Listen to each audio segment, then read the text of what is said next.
Now we're going to see how militarism, alliances, imperialism, and nationalism came into play in the time between, in this the decades before World War One, and how they really came into play during these significant European events. Tomorrow in class we will discuss which themes had a more prominent role after investigating and analyzing these events and to start in the conflict of World War One. In this first one here, you can see January 18th, 1871, we see the unification of Germany, which this was a pretty big deal because before this there were many German states, and now that they all came together, they had a lot of national pride under their Kaiser, and they were really looking forward to making a claim for themselves in Europe. This next event here was May 10th. France had been a significant powerhouse in Europe really to the end of the 19th century. And here Germany is kind of testing the waters with their strength when they defeat them in the Prussian War. So this is going to cause France to build up their military. They're going to really start looking to align themselves with other countries because they're always going to be wary of their border with Germany now. In 1888, we see this man here, the Kaiser. He's a handsome fellow, great mustache. All the leaders in World War I had great mustaches. That is a little joke for you. He passed away. What we see here, there is a lot of national pride in our kings and our leaders. And what happens is with this is that all of European royalty is descended through Queen Victoria.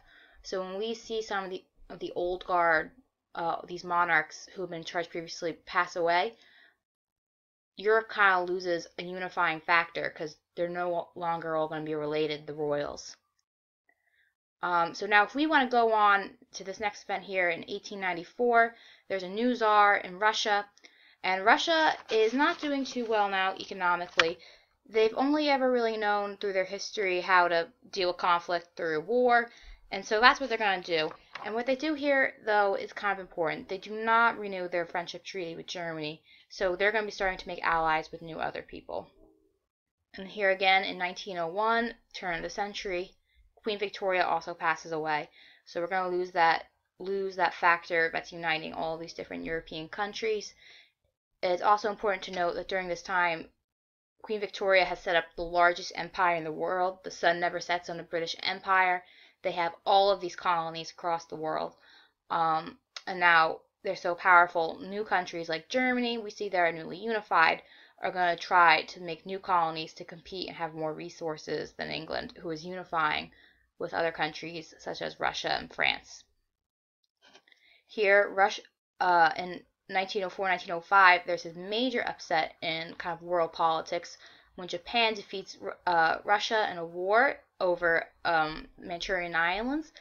What this really causes is Russia kind of feel a little down on themselves, so they think to make up for this is going to be hyping up their military, be ready to prove themselves again.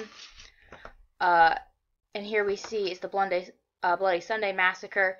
This kind of shows how this specific event where the Russian military put down a lot of their commoners, will say, shows how eager they are and ready and willing to use their military in these situations. And another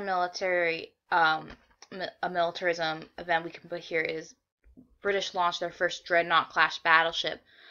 With the rise of imperialism, they really need a big military also to look over all their colonies all over the globe, so they need a strong navy.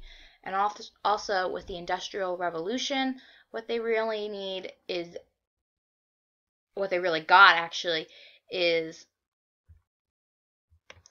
more advances in military technology.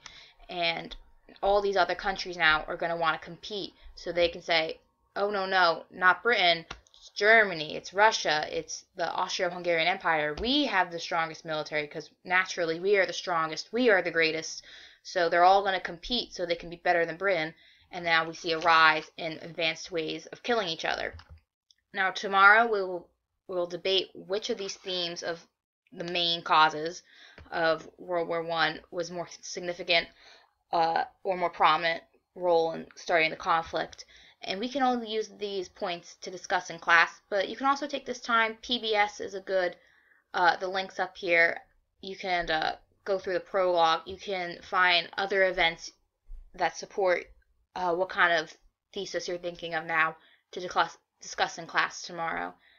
So this should be really interesting.